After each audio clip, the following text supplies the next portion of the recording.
Kala mo hindi palo eh. Kala mo hindi palo eh. And eto na, going back onto the game. And now, for our drafting, well, I am not the only one bound by mga taga these Metro Bulls chains. ay nakuha na naman ni Fanny.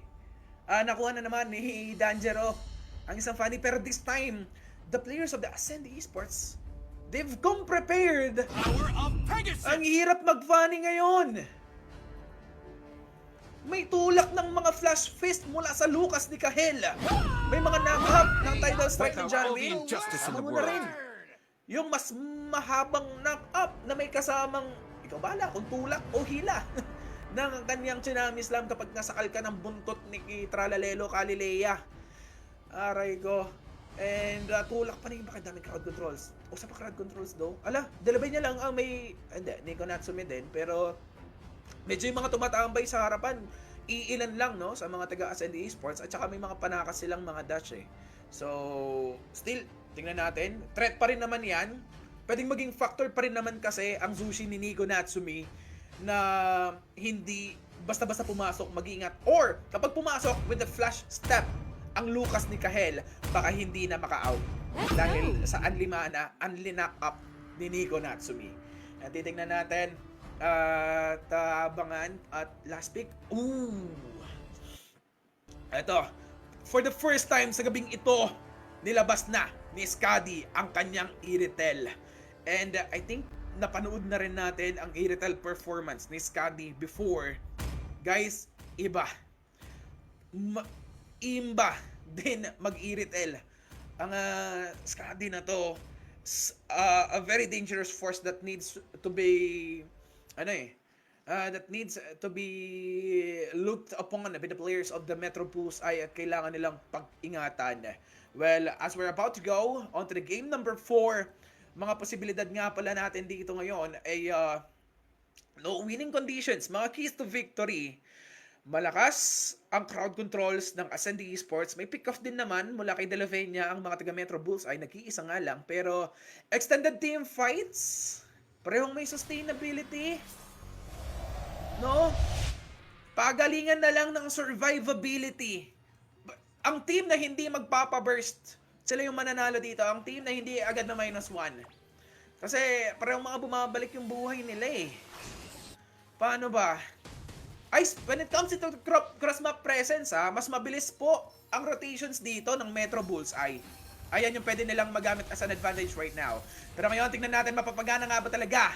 O baka mga taga-Ascend ay isarado na ang ating Grand Finals with this game number 4 kung saan match point pa rin sila while we still have this 1 point na nasa kamay at nababawi na yung momentum no, ng ating mga taga-Metro Bulls ay. Ladies and gentlemen, welcome back to the Land of Dawn.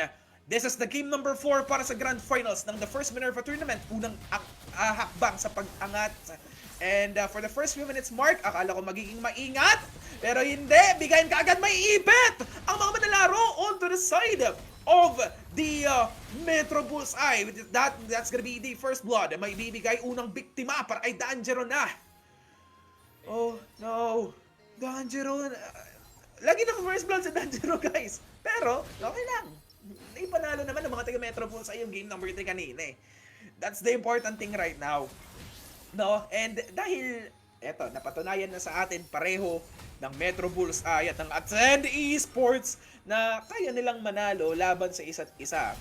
I think mas malaki na ngayon yung tsansa na baka humantong pa tayo sa isang game number 5 at ang hirap i-predict ito lalo kasi we know na hindi na dominating ang game na ito.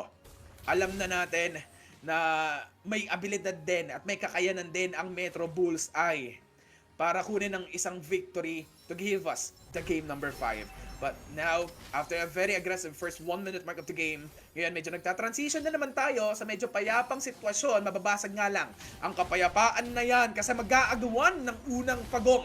Etong dalawang kupunan, Ibaken, kalahati yung kanyang HP, pwede masabugan pero hindi pa naman pala level 4. Etong si Snap Sniper, hindi pa siya makakapagpakawala ng kanyang hu-hu-ha-ha! But that's that's gonna become the turtle for the side of the Ascend Esports. Hirap makapasok si Danjero with the steel cables because all of the crowd controls of the Ascend Esports ay halos nakatutok sa kanya. Sa sitwasyon na yon, binalibag at ni-wrestling RKO ng Tralaleo Galilea ni Zaya at nila John Wayne. Ang ganda ng follow-up doon with the spammability of the Chaos Bolts.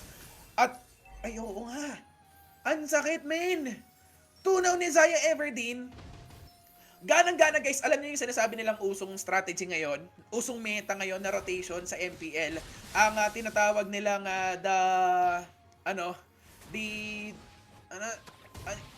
combo duo yung nagsasama ang mid laner at saka yan, the body strategy. Yung magkasama nagro-rotate lagi ang roamer at ang mid laner. Eto'y ganang-gana ngayon for the side of the Ascend Esports kasi kahit sino mang hulihin ni Janwin doon sa kaniyang mga ultimate skill or the Tsunami Slams, kayang-kayang tunawin ng mga innate ni Zaya Everdeen, innate magical damage penetration. Kagaya niyan, delikado, may nakap na naman. Mapipilitan na tuloy si Nico Natsumi na gamitin ang kaniyang ulti or the Crimson Beacon. Ladies and gentlemen, almost 4 minutes mark of the game. But pumapaldo si Danjero. Hala ka, muntikan nga lang nakulong doon sa boxing ring na gawa sa bato. With a face break ng isang tito mo, badang Zaya Everdeen is gone. Low on HP, kamunti ka na rin maistakan at maipaangat na naman ng Saniko na sumitakbuhan na, pero andito yung responde. Proteksyon mula sa tropa. Heavy crossbows from Scotty is gonna be so hurtful and so painful kung saan iilag na at atras ang Metro Bullseye to not ituloy yung kill against the Ascend Esports. Wow, so konyo, gagi pare. 4 minutes. My God, the game. Daoga, nakulot. Ano daw? Ay, salat nga pala kay Mark Batiola, Madam Cari Custodio, kay Jasper Galeon at sa mga yan nanonood din natin sa TikTok. Thank you so much guys. And balikan muna natin itong bugbugan ng dalawang punan na ngayon. Kasi mula Batanes hanggang Hulo nagkakabigayan.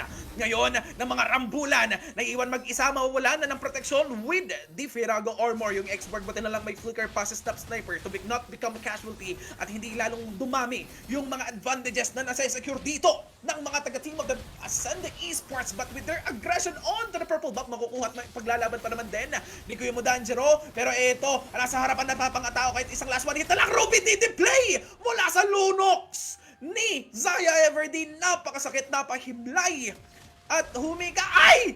Sinunan pa nang rumaragas ang suntok at kamao ni Imbaken. Boss kasi, ang lapit na lang, di mo pa nilakad eh. Sabi ni Imbaken, boss, isang one last step na lang eh. Bigla tuloy sumakses si Imbaken. Pero guys, hindi mo rin i-expect. Diba? Ang lalim mo na doon. Paano biglang may kamao na lumilipad, mapaparon? And eto na, tuloy, almost 6 minutes mark of the game. Oh no. Now, maganda yung paghinga. Okay, inhale, exhale. Ladies and gentlemen, nagkakaroon ng maganda pagkakataon para makapag-mental reset ang players ng Metro Bullseye. This is actually a very good chance para hindi magtuloy-tuloy yung mga advantages ng Ascend Esports. Pero naunahan, bago pa naman din makapagsipa sa Delavenia, ay nasakal na doon sa buntot ni Sakura. Ang hirap naman nun. Sakalin ka ng palekpek ni Sakura. Gusto nyo?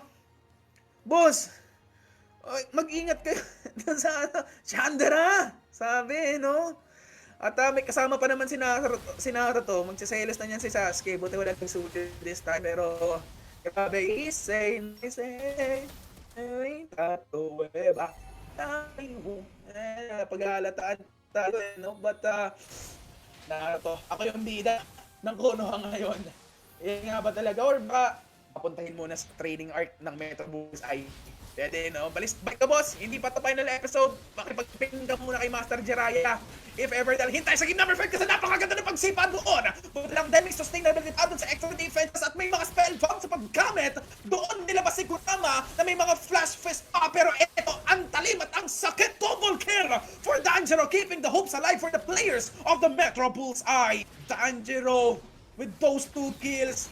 na-equalize ang mga advantages from the Ascend Esports, but still, alalamang pa rin sila because in the end, ang pangatlo at huling pagong mapupunta sa Ascend Esports. Okay na sana, boss. Pero sa bagay, no, wala nang mga kasama si Danjiro doon. That's just a very good decision. Na umatras na lang din siya, nakakuha na ng kill. Hindi na niya kailangan pang maging greedy. But right now, there's a conceal play! Knock up! Sipa! Binigyan ng talampakan! Ngayon, si John Wayne hindi na nakapangpaangat pa. Siya yung una nabigyan, pero may mga counter initiation tayo. The fist break, fist crack combo ng Tita Badang. Ibakel, pero na nagpakabaliw ng Last Insanity. May pagsabog laban sa harapan ng bumbunan nila kahel nawalan ng hininga. Tatlo na walang kapalit. May narakapat at tagalan ng karapatan para makapagtakbo at maka-out si Imbaken. But there's no longer enough mana for Nico Natsumi to keep the crowd controls alive against the team of the Ascent Esports. They're just gonna be going for the destruction of this level 1 tower onto the middle lane para mas lalo pang makakuha ng mga panlalamang. Oh no, 8 minutes mark. Ang daming mga pangyayari. Pero guys, Metro Bullseye, they are still alive. Ang ganda ng naipanalo nilang clash doon. Even though lamang ng isang kill at this moment ang Ascend Esports, lamang ng isang minuto. Lamang ng isang libo ang Metro Bullseye. And mataas ang tsansa na baka pumunta tayo sa isang game number 5, lalong-lalo na, nako, may napapabayaan sa kusina. Nananaba doon sa bandang ibaba. Etong si Jazz, while ang ganda ng consistency of the shred down sa mga true damages dito ng mga apoy mula kay Snap Sniper with the flamethrowers, ginamit na't napilitan na ilabas yung conceal play, pero may naiangat. Ayun, sinundan pa ng additional crowd controls with that nice sipa. Binigyan ng talampakan ng Baken Garigetikin at kablet ng buhay ng Sandalovenia. 1-for-1 para sa ating dalawang roamer para sa bandalikuran. Eto na! Nag-beast mode, nagalit si Kahel. Habol sa mga backline players, pero iba yung kakunatan, may mobility. Dito si Jazz, kinakalmot nga lang ni Kurama, maaabutan, hindi maging samat yung mga addition na mga damages ni Snap Sniper gamit ang kanyang mga apport. Double kill for Kahel. Wipeout, ubos ang buong angkan ng Metro Bullseye. Expose ang kanilang inhibitor tower to the top lane. But because of the very fast steal death timers nila Danjiro dito, kukuha na lang daw ng Lord ng Ascend Esports. Buhay ang may daladala ng retry for the Metro Bullseye. Pwede siyang makipag-agawan at makipagnakawan ng ating unang bathala. Gagawin nga ba talaga? Pero iba yung mga zone outs kasi ni Imbaken eh. Nakapag-provide na kaagad ng vision. Si Delovenia na, boss, Danjiro nakaharang dito si Imbaken eh. Wag na lang, kunin mo na lang yung purple buff. Nakuha nga ba? Nakuha nga ba ni Danjiro yung purple buff niya o nanakawan? Nakuha. At least that's a very, very big dilemma. Kailangan ni Danjiro dito ng purple buff, guys. Kasi alam nyo naman yung mga galawan ng Fanny kapag ganyang malapit na yung mga last towers nila eh. Unlikable siya na pabalik-balik sa kanilang base para babalik-balik yung energy. Yan yung mga isa sa mga dahilan kung bakit ang lakas din ng defensive prowess kapag meron kayong Fanny na magaling kumable. Trying to delay sana yung Lord, pero ayun, inaantabayanan pala no, ng mga badang ni Imbaken, pati na rin yung Lucas ni Kahel. Pero oy, kahit na may Lord, anong high grounds hihintayin? Ito balagbagan sa may sikip na iskinita, nabigyan sa Nalavenya, killing spree na yung Eerie, coming from Skadi, pero nabigyan na rin si Nazaya Everton along with Kuya Z and John Wayne. Oh no, wala, ay, nasuntok, idinikit sa bato, payag ka burger ka sa akin, sabi dito ni Imbaken, pero sa pagitan ng bato at kanyang kamao, hindi na nakagalaw. Ngayon ang mga players ng Metro, last man standing para kay Danjiro. At least wala nang pinanghahawakang badara ang players ng Ascend Esports. Still, 3 versus 1 situation. Delovenia will be alive. Atras na lang after destroying this inhibitor tower onto the middle lane kasi 11 minutes mark of the game. Mabilis pa rin ang death timers na aabutan ng Metro Bullseye. Nakakahinga pa sila. Oh! Damage! Ooh! Dinaanan ni Danjiro sa Skadi. Who would have thought? Akala natin si Danjiro na pupuruhan na talaga, na lulugi. Pero okay pala yung kanyang KDA na meron siya ngayong extra sustainability. Naka-War Axe na talaga yung mga Fanny ngayon, no? Tapos, penetration of the physical damages with the Malefic Roar. May Legion Sword and ayan, Blade of Eptasis. May pampa-attack speed. Feeling ko kinuha niya yan kanina for the first item kasi pampabilis ng farm. ang kanyang attack speed. Kaya talino mga Chapsuy build. Napapakitaan tayo dito ng mga magagaling na ano natin, ng mga players. At grabe. Uy, shoutout nga pala kay ate mo, Katrina C, kay Janelle at Alex Alvarez. Sino si Best Gold mo? Daming mga best score, best gold nila, mga inaangkin mo. Buff ba to? Ay, tropa. Yung tropa. Ngayon, yan. Pero stay strong sa lahat ng mga magtatropa dyan at saka sa mga buff ng mga players natin. Grabe yung suporta nyo sa passion ng inyong mga partners. Kaya, ayun eh, kaya ganito sila kalakas eh. Diba? Pero, okay, now at the 13 minutes mark, ay, malapit na namang mabasag ang kapayapaan. 8 segundo na lang bago mabuhay ang ikalawang madara dito ngayon sa ating giyera sa Konoha. May nasipa ng isa. Follow pa ng mga damages and the crowd controls coming in from the lantern flares ni Nico Natsumi. May Crimson Beacon pang kasama para sa kanyang disposition at sustainability. Pero ang sakit ng mga kalmot. Video bomb! Bang! Pero naiangat. Dadaanan siya dito ni Danjiro. Halaka! Naisakat, naidikit doon sa pader. Hindi na nakagalaw pa. Ang ganda ng crowd controls doon sa flash fist coming in from Kahel. They will be giving the Metro Bullseyes the hell because this might just be the last defense of the Metro Bullseye. The last man standing na si Nico Natsumi. Wipeout, ubos na naman ang buong angkan ng Metro Bullseye. With that, that is the opportunity para tuluyan ng tapusin ng Ascend Esports ang match na ito, becoming the champions of the first Minerva tournament, unang hakbang sa pag-angat.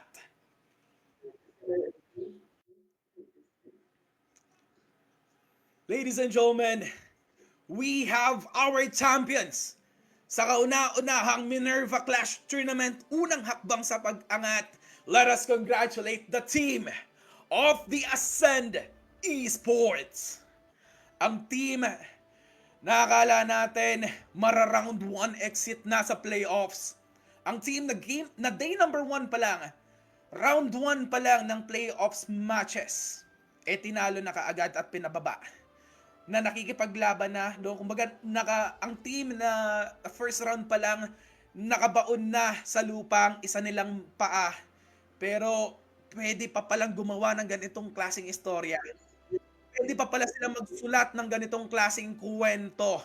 You are more than deserving of this title, the champions of this tournament, Ascend Esports. Congratulations with our last game MVP. Walang iba kung hindi ang Lucas ni Kahel with a KDA of 4 kills, 2 deaths only at 10 na assists. Grabe yung mga kalmot, yung mga timing. And guys, yung counter initiations doon ng mga taga-Ascend Esports, solidong solido. Kasi